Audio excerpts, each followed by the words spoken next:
ভাবুন তো, আপনি ৯৫০ বছর ধরে মানুষকে সত্যের পথে ডাকছেন, অথচ খুব অল্প মানুষ আপনার কথা বিশ্বাস করছে। আপনি কি হাল ছেড়ে দিতেন? কিন্তু আল্লাহর এক মহান নবী কখনো হাল ছাড়েননি। বিসমিল্লাহির রহমানির রহিম। প্রিয় দর্শক, আজ আমরা জানব আল্লাহর একজন মহান নবী নূহ আলাইহিস সালামের হৃদয় ছুঁয়ে যাওয়া ঘটনা। মানুষ যখন আল্লাহকে ভুলে গেল, মূর্তি পূজায় লিপ্ত হলো এবং সত্য থেকে দূরে সরে গেল, তখন আল্লাহ নূহ আলাইহিস সালামকে তাদের কাছে পাঠালেন। তিনি শুধু একদিন বা এক মাস নয়, বছরের পর বছর, অবশেষে ৯৫০ বছর ধরে মানুষকে আল্লাহর দিকে ডাকলেন। কোরআনে আল্লাহ বলেন, তিনি তাদের মধ্যে ১,০০০ বছরের ৫০ বছর কম অবস্থান করেছিলেন। সূরা আল আনকাবুত আয়াত ১৪।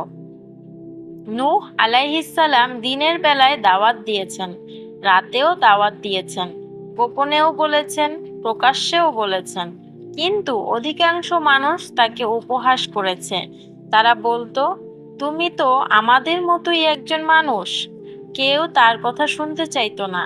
তবুও নূহ আলাইহিস সালাম থেমে যাননি। এরপর আল্লাহ তাকে নির্দেশ দিলেন একটি বিশাল নৌকা তৈরি করতে।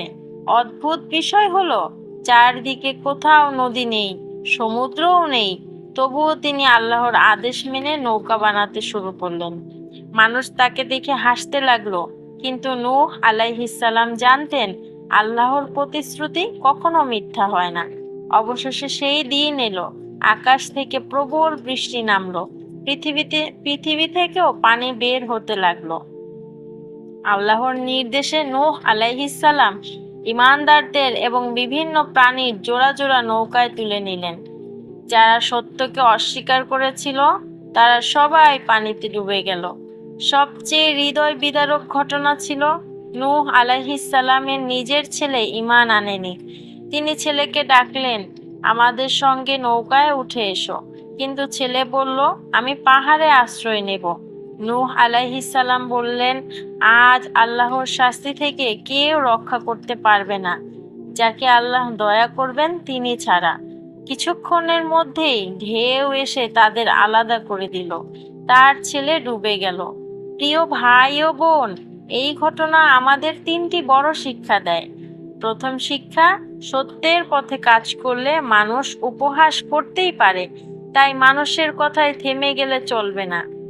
দ্বিতীয় শিক্ষা, আল্লাহর আদেশ মানতে গেলে সবকিছু আগে বুঝতে হবে এমন নয়, বিশ্বাস ও আনুগত্যই মুমিনের পরিচয়। তৃতীয় শিক্ষা, ঈমান এমন একটি নিয়ামত যা রক্তের সম্পর্ক দিয়েও নিশ্চিত হয় না। তাই নিজের এবং পরিবারের জন্য সব সময় হিদায়াতের দোয়া করতে হবে। আল্লাহ আমাদের নূহ আলাইহিস সালামের মতো ধৈর্য, দৃঢ় ঈমান এবং তার আদেশের প্রতি পূর্ণ আনুগত্য দান করুন। আমিন।